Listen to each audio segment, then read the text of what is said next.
Desire to Inspire. It's your mama's favorite podcast. How you feeling today? Feeling good. Feeling real good, baby. Continuation of DTI 50 just has me feeling electric, man. Down to like 2 weeks. Yeah. I truthfully feel on top of the world right now, which I love, and I hope that it continues because I feel like mental clarity, I feel like my energy, my sleep, like everything is just fucking dialed in right now. Dude, I went to the bar the other night and got athletic. Let's go. Hell yeah. I love that. We're sitting there, and me and Justin are like, this is weird. This is real weird. But then, also, eye-opening experience at the same time. In a good or bad way? Good, I think. And it's elaborate. Still had a good time, but it was a friend's birthday, so we just went out for her birthday. Yep. And they had this whole little stage area reserved, so we're kind of chilling up there playing games, and a guy stumbled over to us and sat down next to me. Just fucking gone, dude. I'm talking just obliterated. And he's he's coherent, but he's definitely slurring, kind of having a hard time understanding the guy. Yeah. But we got through it, and after he walked away, Justin comes over, he's like, you think that's what we look like? And I'm like, definitely, not all the time, but we've definitely been there. Yeah. And so, seeing that is guy's not going to remember talking to me. If I saw him today, he wouldn't even know who I am. I would know him. His name's Peen. P-E-E-N, bro. That's how he introduced himself to me, Peen. Was he foreign? So, Peen, if you're watching this, no, he's a white guy. Peen, if you're watching this, what's up, man? We met. Shout out to you, Peen. But yeah, I was like, wow, we've definitely been there before. Yeah. And it feels good to not be that guy. Yeah. Feels even better to wake up the next day and go run 8 miles and not be hungover. Yep. I was thinking 2 days ago how I'm so happy that you are going down this path instead of the other path that you said that you were going to go down at the end of last year. I wasn't even going to go any worse than I was down that path. I was just going to make it we'll just talk about it. We might as well just talk about it. I was out one night, not even out. We were at a friend's house, also playing games, just having some drinks. And even that night, I only had a couple of drinks. So I was I really don't want to drink, but I'll go be social. So I'll have a couple. Funny how that quickly turns around. But they were talking about me running. And I really didn't. This is my first time meeting this group of people. They're Mandy's friends that she kind of lives by. And they were talking, running comes up, and they're talking about it. They're like, but you still drink and run that that fast at the same time? I'm like, yeah. It's really, bro. It's really all I've known though. I've never really been sober through a block of training or any intense stuff. So I just don't know any better. And they started making jokes about alcoholic runner, alcoholic marathon. I'm like, and Mandy looks at me, she's like, that could probably be something. And I still believe that it could have. It could have. I think I wouldn't have been any worse than I was. I would have just leaned into a character. Yeah. I think I would have put on this persona for the camera. Took it real over the top. Glasses in every video, no matter where I'm at. And I would have just really leaned into the character. Drank on runs. I think there's potential there, but at what cost? Yeah. So that is the other path that Freddie's referring to here. The alcoholic marathoner. I woke up to a fucking text. It was 11:34. I do have the IG handle, and he likes all my posts. And Dylan goes, I have an idea. And he sends a screenshot of the IG account that he created. And I was like, oh, dear God. Dear God. I was considering, a beer mile. Mm-hmm. That's a lot. That's 4 beers a mile. That's intense. 4 beers a mile? That's what a beer mile is. You drink one every lap on a track. Oh, I didn't know that. I thought it was just 1 beer a mile. Nah, dude. You chug one. Damn. Every lap. That's what makes it that intense. Because when else are you going to drink 4 beers under 10 minutes? Yeah, nope. Well, you shouldn't. Mm-mm. But I had this thought. Could I drink 26 beers over the course of a marathon? And I was thinking about diving into that. And I'm glad I'm not. Yeah, I'm glad you're not too. I think things are panning out the way they should. You're looking up. Yeah, I don't know. I've been really contemplating how long am I going to keep this going? Because again, I feel over the top right now. And so I'm never going to say that I'm going to give it up, but same, but it's there's a different way to go about it. Yeah. It's I can go out and have a couple drinks, and that's what I'm trying to get to. That's why I don't want to, I considered drinking the other night. Yeah. Transparently. I was like, I could probably have a couple, but then I'm like, but do I want them? Yeah. I didn't want to, like, leading up to that, I didn't even want to go out.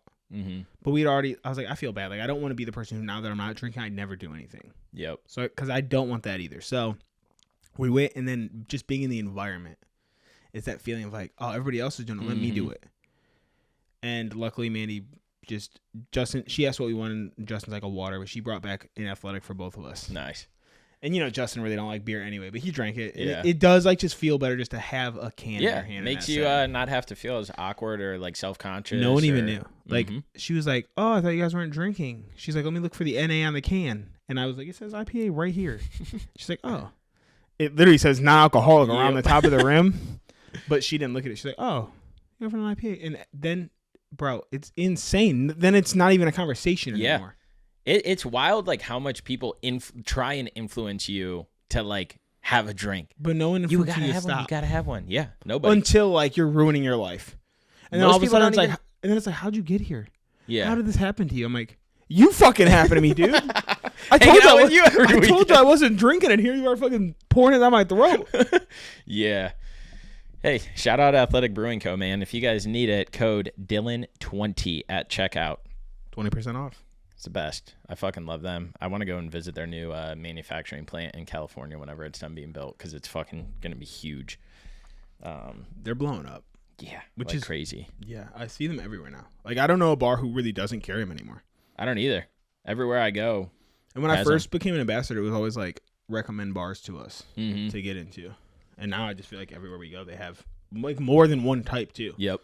Like Justin got the Mexican lager the other night. Oh, nice. I haven't had that one. Hell yeah. That shit's actually haven't had it either. Should we jump in? Yeah. Head first. We picking up at the 4 pillars? Yeah. Last week, as you guys know, we talked at the end of the episode how we're going to talk about the 4 pillars and kind of dive deep into those, which I think is going to be a very insightful conversation because not only will it give you guys kind of a glimpse of how we view and go about things, but hopefully it will challenge you to think of what your pillars are and why they are extremely critical to have in life. It's kind of like, to me, the pillars are, like I always talk about, the like having a purpose in life and knowing your why. I think the pillars group those together so that we have like tangible, actionable items to go after. So what do the pillars mean to you, or what do you relate it to? Well, let's recap what the pillars are to start off. So the 3 like that are for sure F's are fitness, family, and faith. And then for Freddie, the 4th is DTI, which is basically the business, the lifestyle. And so I just threw future out there as like, hey, let's try to like, which I do think if you wrangle it into F's, it has more selling potential with whatever we market this as later. Yep. But so for me, that was future. And I mean, I guess for me, they're just more like the guiding light of life. It's like the non-negotiables, the things that should be the priority. If you want to become the person who you claim you want to become, these should be the things that you look to in order to do so. But with that being said, before we dive too deep in, I wanted to ask you how you would rank these things in order of importance. So like of those 4 for you, like where do they fall in like 1, 2, 3, 4 if you had to put them in a ranking? I know my answer. I told Freddie my phone is always recording, so I don't have these notes. I've had to like study these like I'm doing a test, like because I don't want to forget things. I love that. I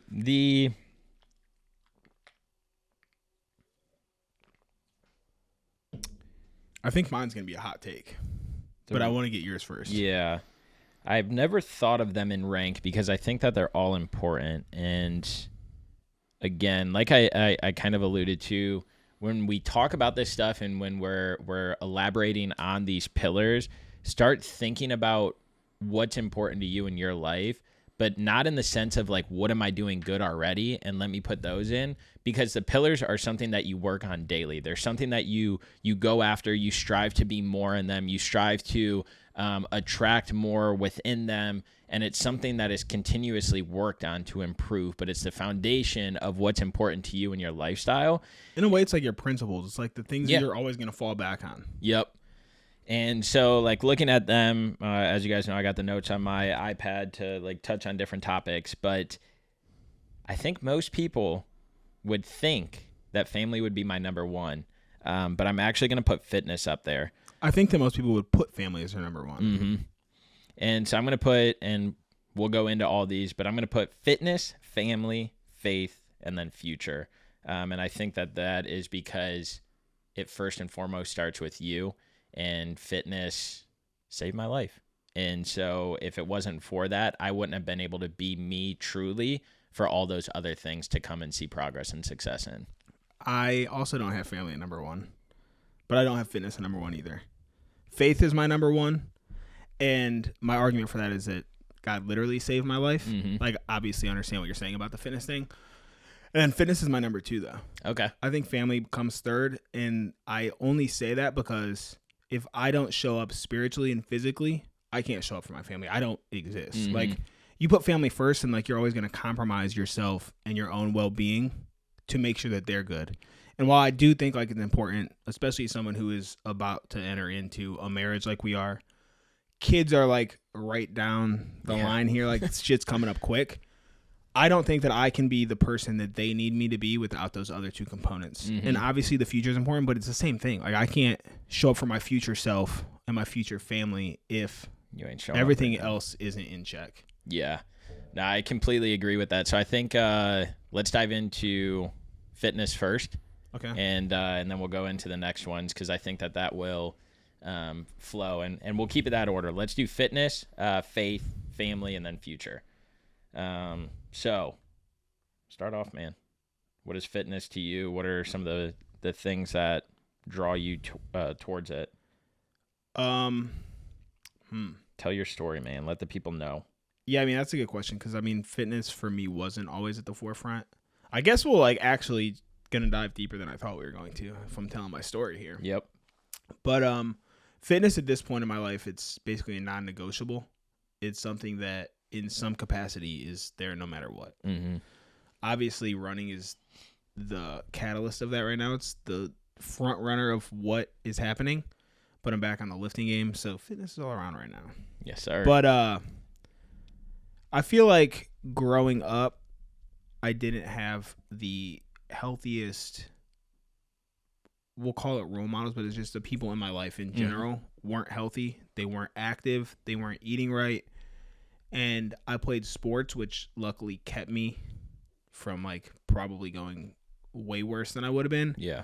Because as soon as I got out of high school, I was like super thin in high school just from soccer. Mm-hmm. I was probably this height at like 140 pounds. Damn. Definitely not recommended. Yeah. Like, but you also haven't like become a man yet. Like you're still like a boy. Yep. And so I spun out of that and I went away to college, and fitness fell by the wayside real quick. And with that, none of my other habits changed. They actually got worse. I was eating worse because I had nothing cooked for me at that point. Mm-hmm. I was drinking way more than I ever had. I really didn't drink a lot before college. Yeah, me neither. Which would probably surprise people about me. But I really like didn't. I drank obviously in high school here and there, but like not a lot at all. Mm-hmm. And so I just got really unhealthy, and we'll call it like I would start to work out, but it was like more just to counter me going way out the other way. Yeah. Than it was to actually like find some semblance of health. And so over the course of a few years, the physical turned into mental, and we've obviously talked about this before. I went through a broken engagement at about the same time where I was already like at my probably peak up to that point of like the worst shape I'd been in, and it just amplified it to another level. Like at that point I was like, all right, fuck it. Like now I'm already over 21 at this point. I'm now single for the first time since high school. I'm doing all this, like a lot of negative stuff. Mm-hmm. And it was somehow fitness that like pulled me out of it. And so for me, fitness is the thing that kind of changed everything for me. It was like I found this physical thing that I could do that made me feel better, that made me look better. And it just like gave me this confidence that I could turn it around and change a lot of other aspects of life. Did you have a like what made it click to even step foot in the gym or to start running, or like to get down this fitness journey? Is there something that like happened? Because I feel like when most people are at that point in life where it's like, fuck, I'm the heaviest I've been and I don't really know where to start or what to do. Majority of the time they just don't start. And so what was it for you that actually got you into it? A couple things kind of happened within a few months span that now, like, hindsight is probably like some kind of a divine intervention of like, this is the path you need to go down. Excuse me. So nice. I was with Marcus and Alex. Okay. Alex was like at his peak running at this point. We were drinking at Marcus's parents' house in the basement. And geez, dude, that is really hitting right now. But shout out First Warm. Alex was drinking with us, but he had a race the next day, a 5K at Cedar Point. And it was not Halloween. It was Christmas time. It was like some kind of Santa 5K. He was like, "You guys should do it with me." We're like, "Dude, we're literally fucked up. You want us to go in the morning?" And like he kept pushing, so he just signed up that night. Nice. And so I literally drank all night, woke up in the same Santa onesie, and ran this 5K with them. No training, no nothing. We just went and ran a 5K. And then maybe within 2 months later, there was these people I worked with. I was a server at the time, and we would go to like this Mexican restaurant like once a week for like margarita specials and like some food.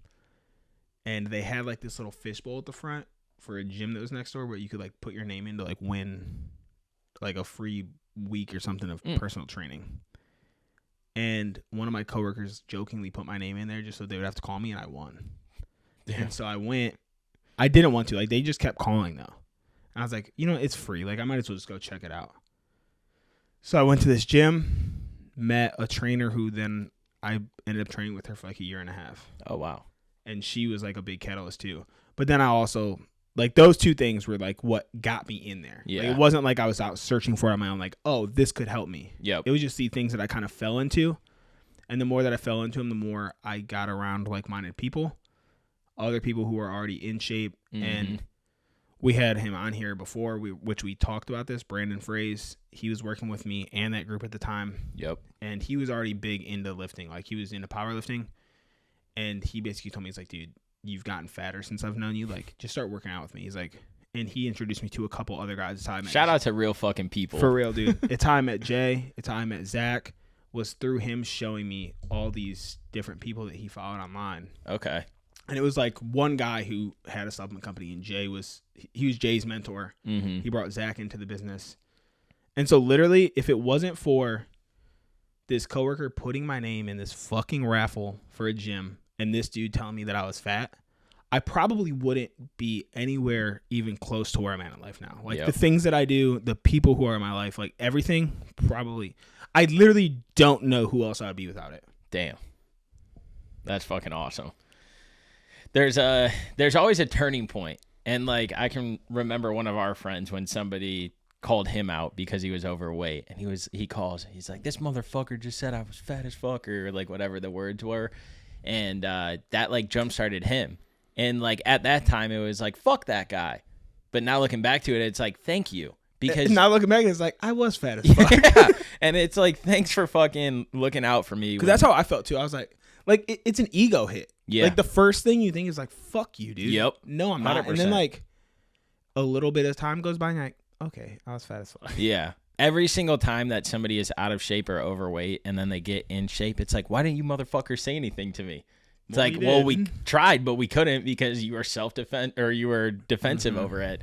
And I can think of a million different people, and even myself, like when I was going, I mean, I've never been like heavy, but like for myself, I've been overweight. And so I can totally relate because I look back at pictures and I'm like, well, damn. People literally refer to me as Fat Dylan.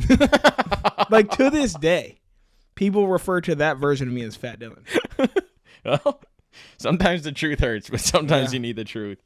No, that's cool because I know that we both, and I appreciate you sharing your story on how you got started, because there's a lot of people out there clearly that are struggling to get started and they don't know how to start or where to start. So as you guys know, we take on clients. If you want a starting point, reach out to us. We're willing to help you. And we have all types of use cases of different progress and success that our clients have seen. But not only that, like, we were once in that position, and that's why we started this. That's why we created this DTI brand that we now live and die by. And it's because we want to help people live that healthier, happier lifestyle. because we know what it feels like to be on the other end of it in our own ways. And so mine started differently, but ultimately resulted in the same thing. And mine, shout out to Marcus, because he also got me started in the gym down in his parents' basement. So big ups to him. But I was always the little guy. I was always the guy that couldn't lift as much as everybody else. I was always the guy in the gym where it's like, Freddie, come and do this bench press, knowing damn well I couldn't because it was double the weight that I was.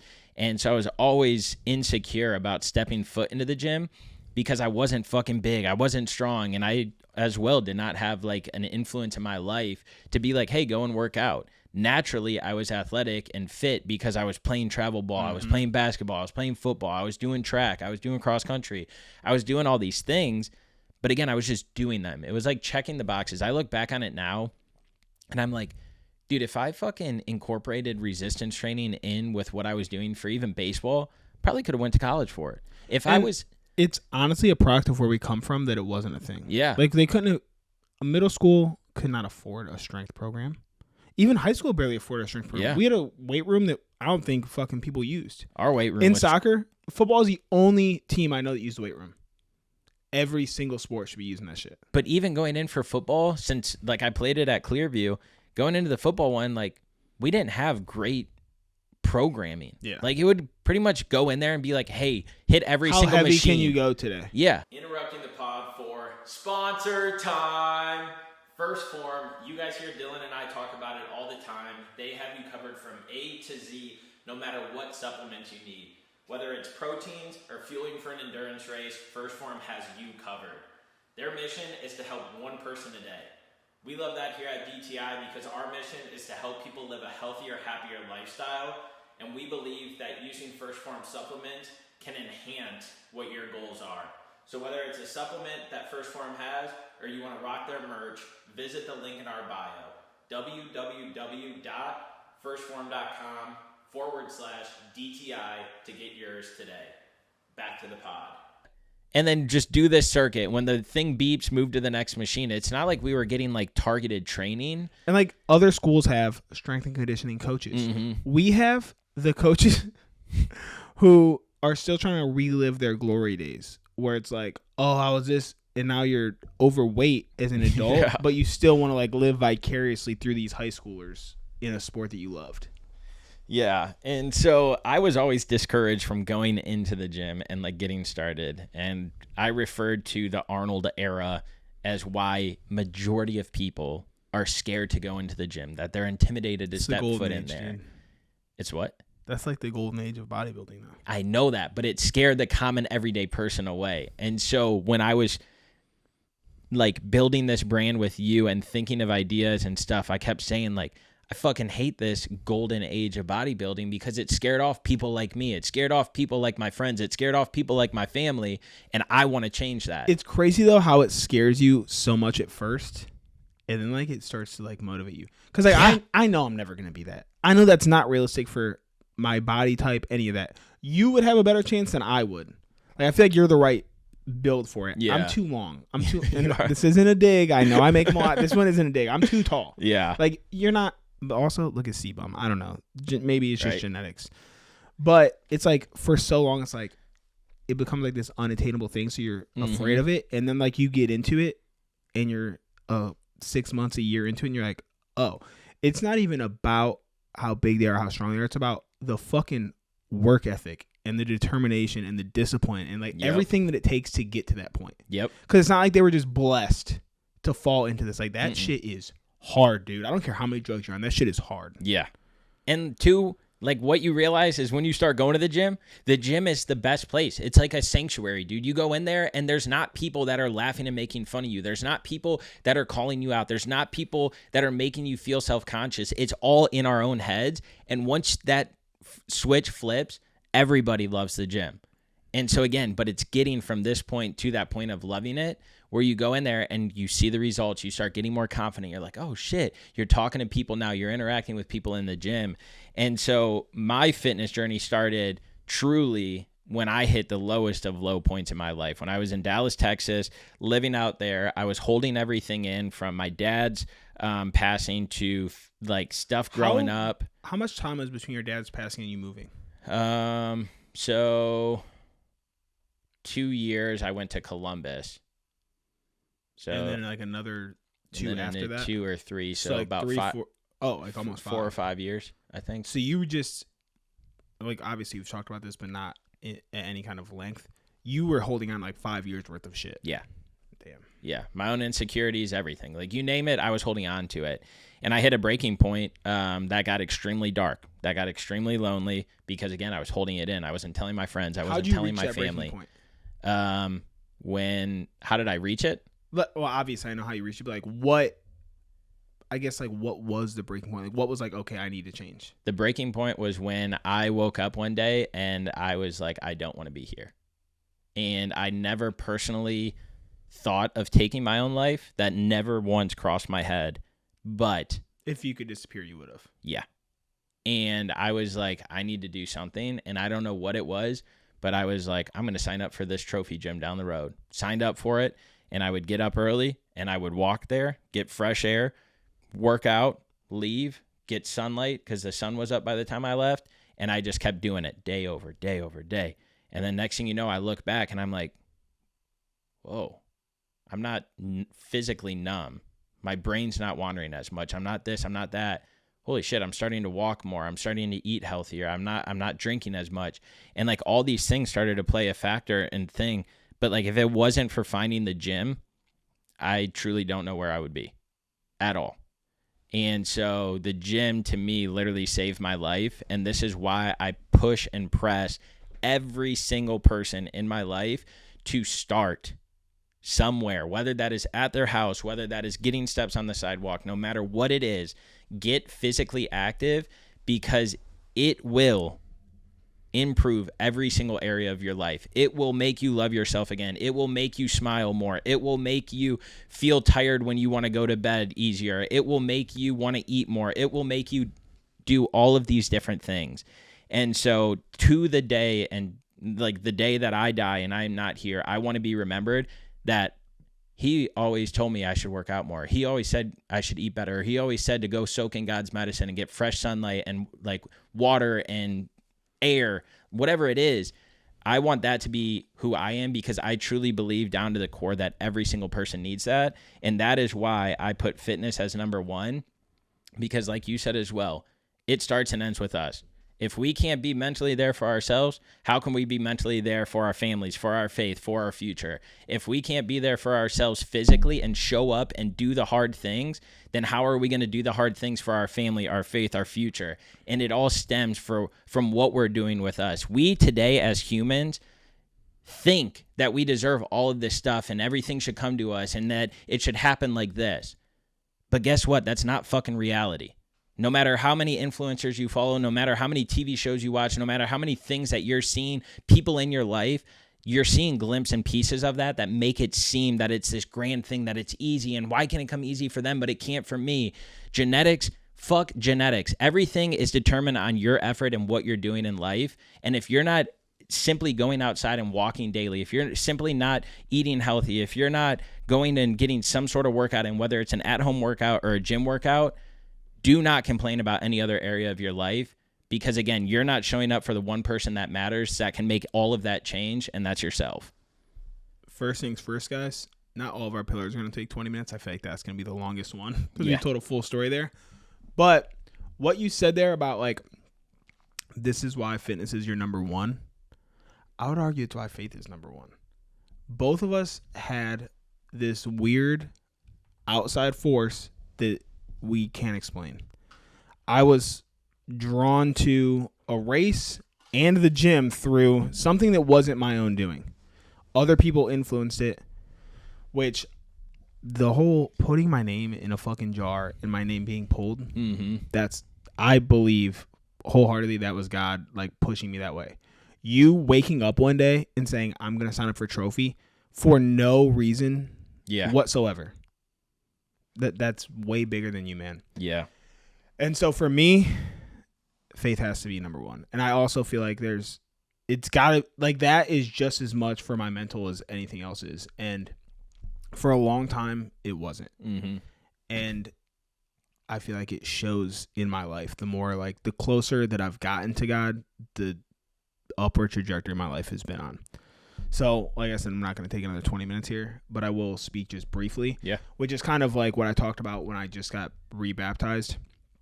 I grew up in church. My family was super involved in church, a Baptist church in Ohio. Super like old school hillbilly Baptist type stuff. But it's like the way that my grandma grew up, so she brought my parents up in it. Like, it was just, everything was there. And my family was super involved. And some things happened with my family. There was some church hurt. That was just the typical stuff that you see, hypocritical Christians, that I think pushes a lot of people away from religion as a whole. And I'm someone who, it's not a religion thing for me. I don't think that it should be. Religion is man-made. There, all these different religions, a lot of them look at the same thing through their own skewed lens. So I will never preach a religion. But obviously I was a child. When my parents fell out, I fell out with him. Yep. And he was always there throughout my life. Like, I was never not speaking to him on some level, but I was definitely straying farther and farther the darker that life got. And I'll say, we'll call it within like the last year and a half. Honestly, like since moving here, I feel like my relationship has gotten a lot better. In Denver, it was there. Which I will attribute to Zach and Do Hard Things and PD and just getting involved in that church, but it was an hour drive away. Yep. When I came here last year, at like the first of the year, there was a small group of us who started looking for a church to go to. And we found it, and I feel like that has been a big driving factor. But just within the last year, there was a lot of things between relationship things, me not having a job. All of these things were happening at the same time. And I basically, like, for the first time, just let everything go. I'm like, I have no control over this anymore. Like, the only thing I can do is say, whatever is meant for me, like, whatever you have for my life, like, I just have to be okay with that. And if right now it means that I'm not with anyone, and it means that this job isn't right, then don't, like, give me some kind of sign. Don't give me an offer on this job. Don't give me an opportunity. Like, I need to know where I'm supposed to be at. And I feel like when I did that, and I truly did it, it wasn't just something I was saying. Dude, everything just fell into place.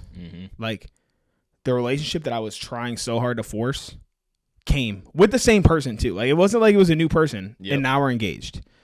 I turned down all kinds of jobs just because they didn't feel right. And then I got a job that I'm excelling in. And it's like all of these things started to fall into place when I started to literally just let go and obey whatever feeling I had, like this pull towards something. And so that's like the number one driving force in my life right now. I was like, I can't control this. This is out of my hands. There's a much bigger plan than what I have for myself, because every time I try to control my life, shit goes sideways. And at some point I gotta be like, okay, maybe I'm not meant to steer this thing. And since I've stopped steering it, I'm on a much smoother course. Yeah. I fucking love that. And I am trying to get to that place. I'm working on it.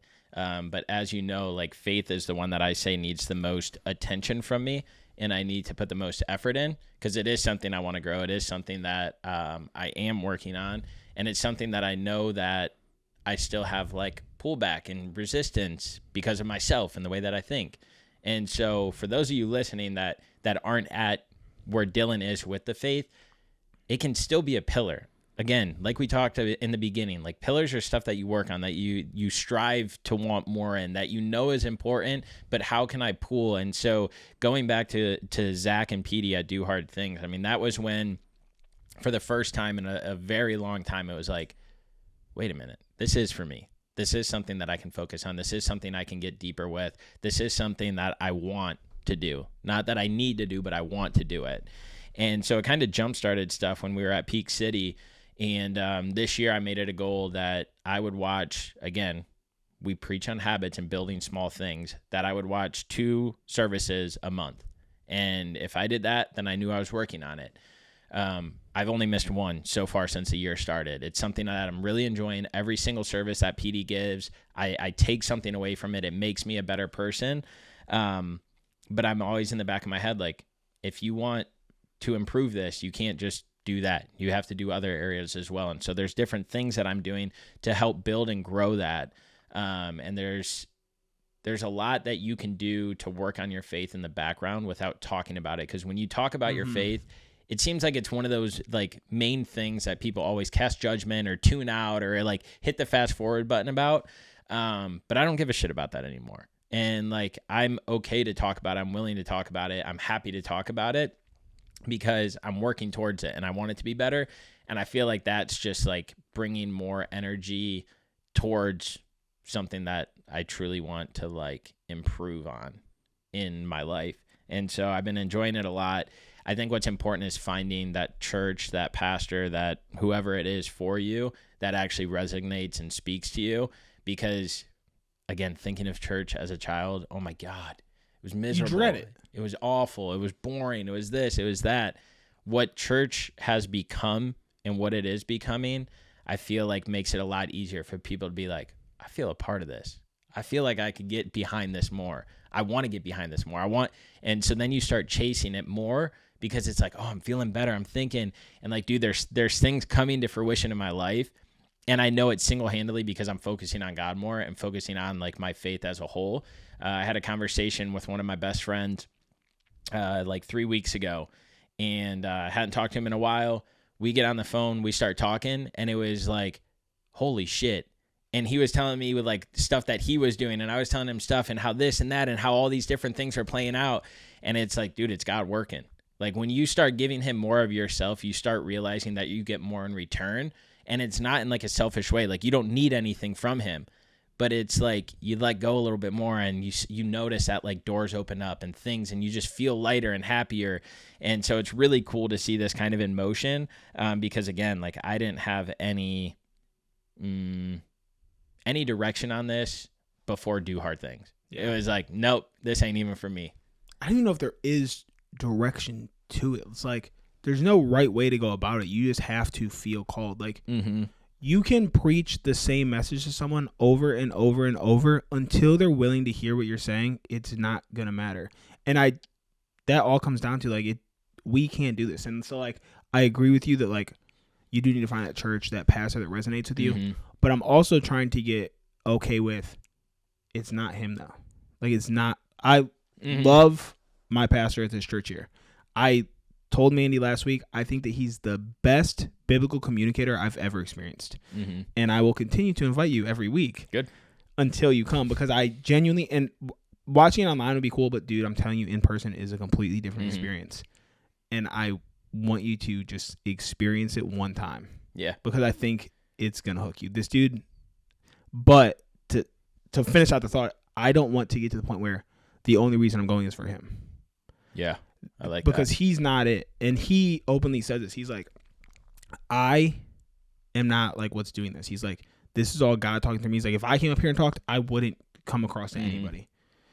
And it's way bigger than him. And so I know that I'm not going to be in Charlotte for the rest of my life. Yeah. That's just realistically the way my life is moving. And I can't be tied up in, well, it's not Vision. It's not Tyson. Like, I have to be okay with letting it go and being like, I'll find a church somewhere else. Because it's my relationship with God. It's not my relationship with the church that I'm in. Dude, it's crazy that you say this because PD literally last week or 2 weeks ago talked on this and how people come to him and was like, oh, I used to have such high faith, but then I left the city that I went from and blah, blah, blah. And he literally is like, no, it's not me. It's this man up here. And he went into all of it. It was really cool. And I just ask that you keep inviting me. I know that you've invited me a lot, but again, I'm working on things, and I know that like when the time is right, it's going to happen. But I'm excited because I know the week you finally give in, that message is going to be tailored for right where you're at. Yep. And so that's my thought. I got another one of our friends that reaches out almost every Sunday as well. We talked about it this morning. And so I appreciate it. It's seen, it's heard, and I know it's going to happen. It's going to happen. So I love that pillar because, again, it's one that I struggle with the most, but as being... The ones you struggle with the most are the ones that need attention, though. Like, yeah. You don't need... So many people want to hone in on the things that they're good at. And sure, always sharpen your strengths, but like honing in on the weaknesses is going to fill in every area of your life. Yeah. Yeah.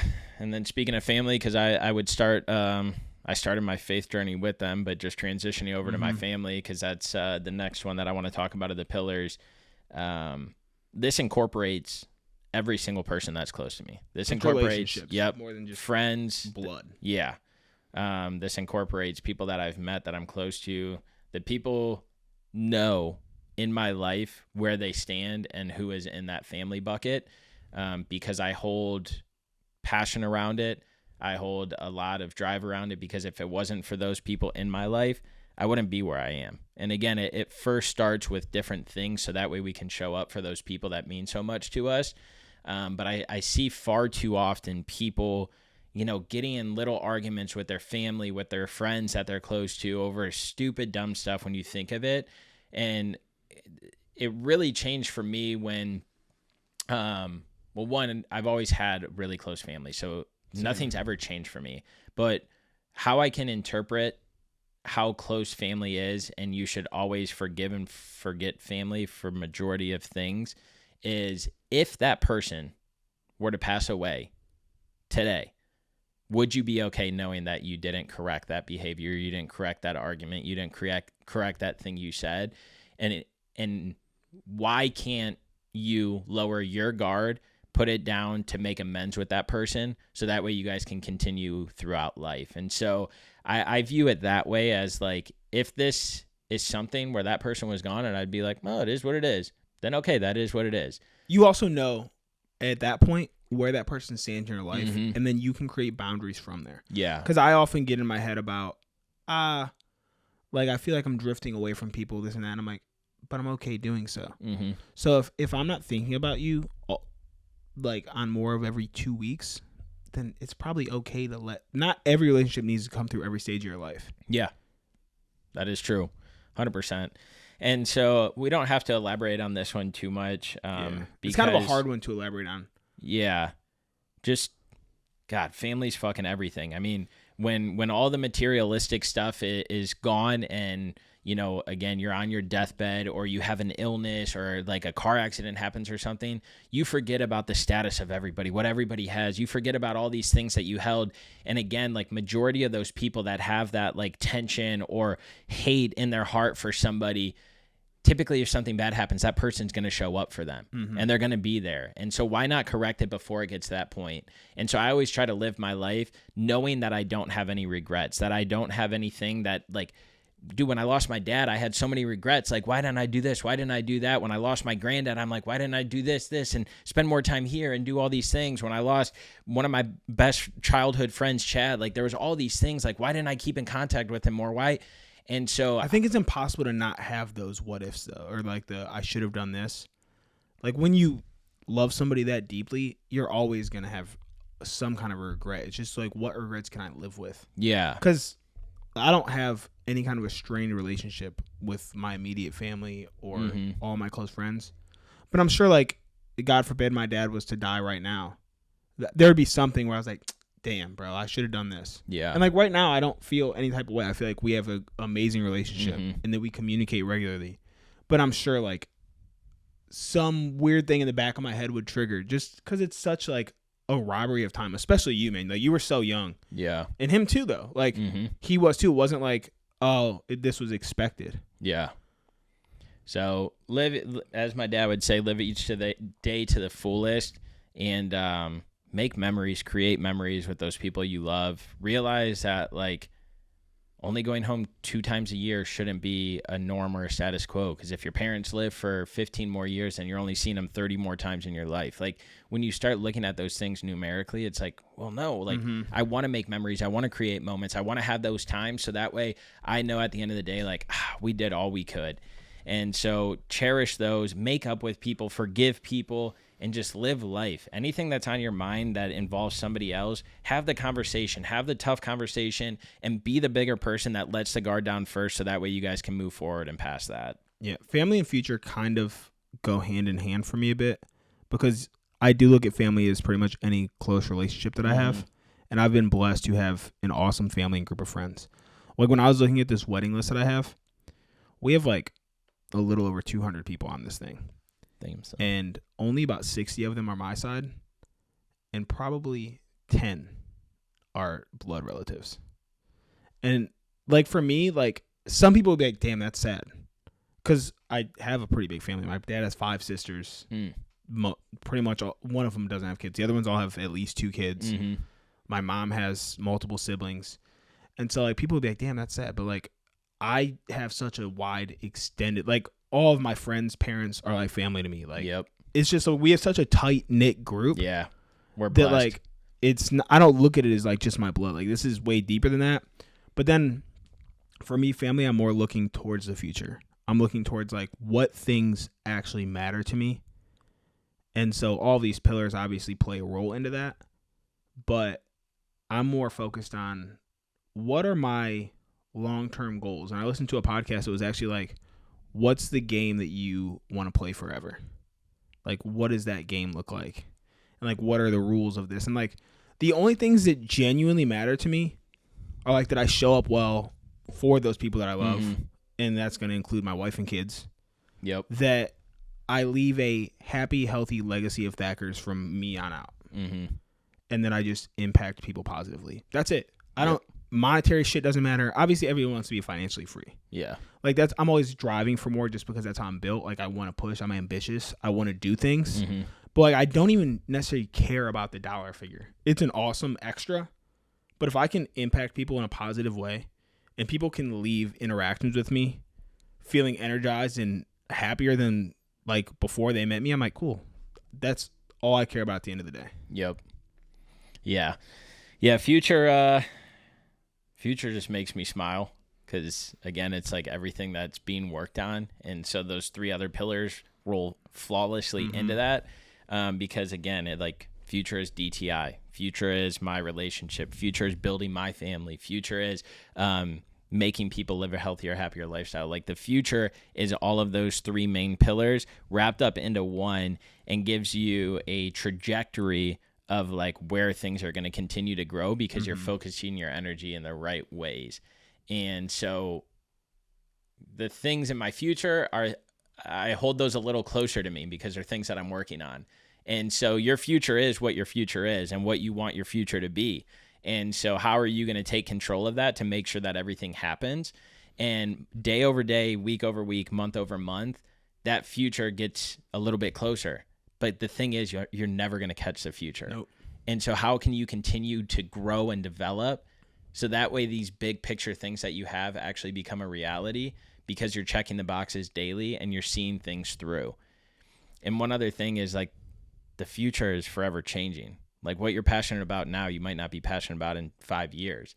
But guess what? It's because you started today and you got to see things through that led you down this direction, that led you here, that made you pivot and come around this way. And so the future is really cool because, again, you're, one, never going to catch it, but two, you're always going to be working towards it. And so what are you going to instill in your life to be able to make sure that your future is the things you've always dreamed of? And these pillars shape us and direct us towards that future. Mm-hmm. Like all of these things that we're doing now are only a product of the work we've put in on the pillars for the last decade. Yep. And so I get energized about the future.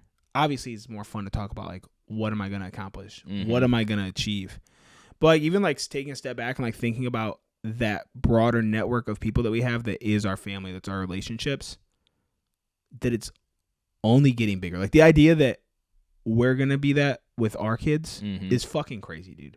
Because like, think about like, and this is no knock on like our own family and the generation that came before us, but like think about all that we've learned from them and the work that we've done to now like be able to pass this along to, we're all stepping into this like as a group, stepping into like this next phase where like we're all going to be bringing up fucking humans, which is nuts to even think about. Yep. But now like they might not hear, my kids might not listen to me, but like they're going to have people like you in their life to say the same shit I'm saying. Yep. But it's just going to resonate so much deeper. And it's like just having this whole web that it's an exciting time to like think about. We all get together and there's kids running around that are ours. It's crazy. It's weird, dude. It's so weird. And one thing that I want to touch on is future is not your fucking vision boards that you create. Future is not your New Year's resolution that you have.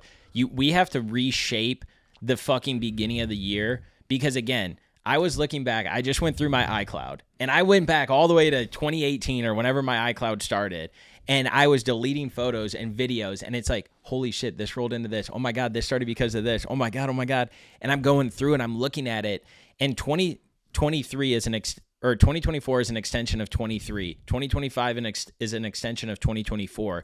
And what I want you guys to hone in and understand about that is that you shouldn't be looking at your life as just like year-long increments, because one, you don't know what the fuck is going to happen in a year to divert you or throw you off of that track. Two, you cannot control what you can't control, and life is going to throw shitballs at you, and you're going to have to duck, bob, and weave. They're going to put roadblocks in it.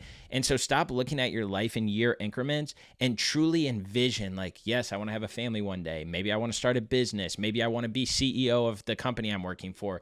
Maybe I want to buy this new car. Cool. Do that stuff and have a plan. Maybe I want to complete a marathon or a Ironman, whatever it is. Realize that these years are extensions of each other instead of being like, all right, now this is the year that I'm going to get started. Because majority of the time when you start and you fail and this and that, you go back to exactly where you were. And so it makes me so happy to look at the years, because you just see them building and compounding and realizing like, oh, I stopped doing this, but I picked up this, and I would have never picked up this if it wasn't for that. And so when you start looking at stuff like that and envisioning things as a whole, talking positively, actually believing in what you're saying, having positive thoughts versus negative thoughts, and just continue to push that, stuff pans out in ways that you can't even imagine, or you couldn't even have fathomed it happened. And I'll build on that for just a second, because I don't want to go too much deeper on it. But New Year's resolutions are for small-minded people, by the way. Yeah, and stop stressing yourself out about, oh, I should have been here, or, oh, in my mind, I'm going to be married with kids in 2 years. I really got to get to work on it. Stop putting like these abstract fucking numbers on things that don't matter. Your future isn't this theoretical thing that's out there waiting for you to come. It's literally the actions you do today is your future. Whatever you're doing right now, that's what your future is going to look like. Mm-hmm. So stop focusing on, oh, I have to be here in 5 years. What do I have to do today that's going to put me in that position? Yep. Stop focusing on what's way over there and focus on what I can do right now. Yep. Change the way that you talk about things, because when you say that you're going to do something or something is going to happen versus why didn't this happen and why is my life here, focus on the good, focus on the positive, focus on where you want to go. Have those conversations with yourself where you truly believe the things you're saying, even if at that moment it doesn't seem like it's going to come true. Fucking continue to say the positive things, continue to say and pull in the things you want to attract, because it will come to life. It will come to fruition as long as you don't fucking stop. So have the desire to inspire. Go out there, kiss your mama for us. Hope you guys enjoyed this and truly look at your life and see where you can instill pillars in it to be able to achieve and accomplish the things that you want to in life, and enjoy the road. Enjoy the process. Create memories and moments while you can. Much love. It's on. Peace.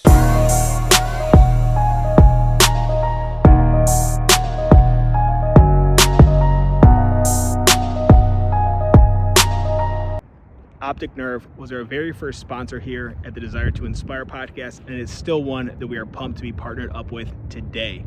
I was linked up with them when I was living in Colorado. They are owned and operated out of Vail, and all of their products get tested in the mountains, so you know that it's built for an active lifestyle.